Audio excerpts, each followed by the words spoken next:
qaranglar, future continuous subjectdan keyin will keladi, willdan keyin qaranglar, b ni o'zi keladi. Bu qanaqa kelyapti qaranglar. O'zi aslida boya future simple da I willdan keyin verb keladi dedik-ku, to'g'rimi? O'shaning uchun to be ni birinchi shaklda keltiraveramiz. Keyin o'zi continuous zamonlarda har doim to be ishlatlayapti, ko'rgan bo'lsalaring. Mana bu yerda subject plus emizar edi, to'g'rimi? Present continuousda. Keyin verb ing edi. Emizar bu to be ni shakllari. O'tgan zamonda subject, keyin plus was were, keyin esa plus verb ing. Sizlar bilan yana bitta continuous zamon ko'rdik, perfect continuous, to'g'rimi? Subject have, okay, has, keyin esa been. Qaranglar, bu yerda ham to be bor. Continuous zamon bo'ldi, har doim to be ishlatiladi. Tushuntirib oldimmi? Qaranglar, mana bu o'zi perfect zamoni o'zi have-hasdan keyin 3-shakl keladi-ku, to'g'rimi? Perfectda. O'shaning uchun to be ni 3-shaklini qo'yaveryapmiz. Mana bu yerda willdan keyin fe'lni birinchi shakli edi, o'shaning uchun be ni birinchi shaklini qo'yaveryapmiz. Keyin va verb ing bu yerda. Hammasida eslab qolinglar. Continuous zamon bo'ldi, to be ishlatiladi. Va har qanday continuous zamonda oxirida izoh bor, davom zamonida ishlatiladigan fe'llar haqida. Bu narsa esdan chiqmasin. Xo'p, demak, bu boyagi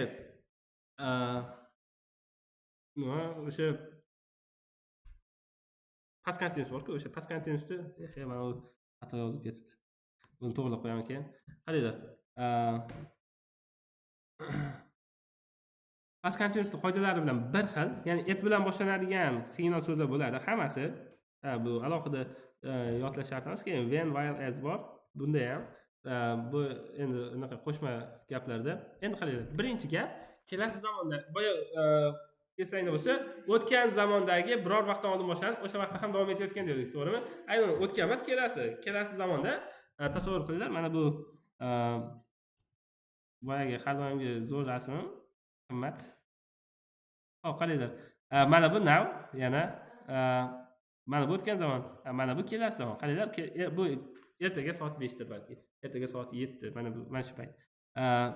Boshlangan, qaranglar, bundan o'tgan kelasi zamondagi biror vaqtdan oldin boshlangan, balki mana bu yerda boshlangan va mana bu yerda tugaganda tasavvur qilib, mana bu soat 7 hisoblasak, mana bu 7 da hali davom etayotgan bo'lgan. Tushuntirib oldimmi?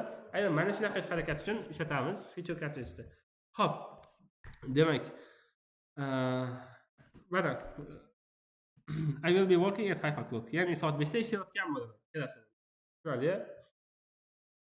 Mana he can't come at 2 o'clock.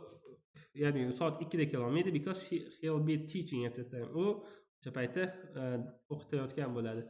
Endi future continuous kelasi zamonda uzoq vaqt davomida uzilib davom etgan harakatni ifodalaydi. I will be preparing for my examination in May. Ya'ni may oyida men imtihonimga tayyorlanayotgan bo'laman.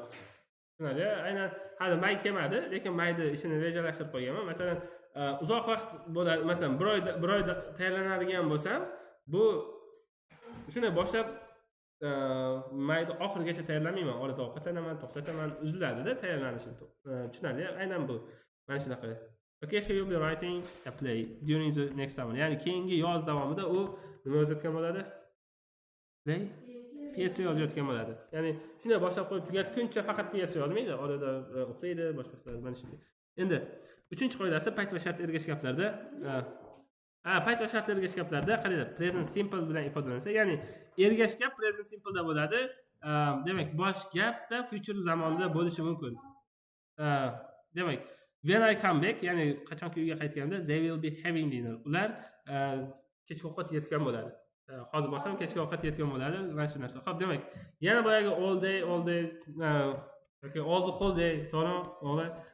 Xo'p, demak, mana shu qaranglar, yo future continuous ishlatish mumkin, yo future simple ishlatishimiz mumkin. Qaranglar, agar uzoq vaqt davom etganiga urg'u bermoqchi bo'lsak, future continuous, agar shunchaki shu ish bo'ladimi, bo'lmaydimi o'shani aytib qo'yish uchun future simple dan ishlatamiz. Masalan, qaranglar, I will be reading all day tomorrow. Ya'ni ertaga kun bo'yi o'qiyman deb urg'u beramiz yoki ertaga kun bo'yi shunchaki o'qiyman degan ma'noda shu narsani qilaman degan. Endi qaranglar. agar o'sha vaqt ko'rsatkichlari bilan mana oldinma ketdim bo'ladigan bo'lsa, ha bu boyagi bunda naryoqda ham qolib ketdi. Ketma-ket aytilgan bo'lsa, ketma-ketlikda ifodalansa simple zamondan foydalanamiz. Va izoh har doimgidek holat fe'llari future continuous zamoni o'rnida future simple zamonda beriladi. Tushunarli? Holat fe'llaridan umuman continuous zamonda ishlatamiz. Xo'p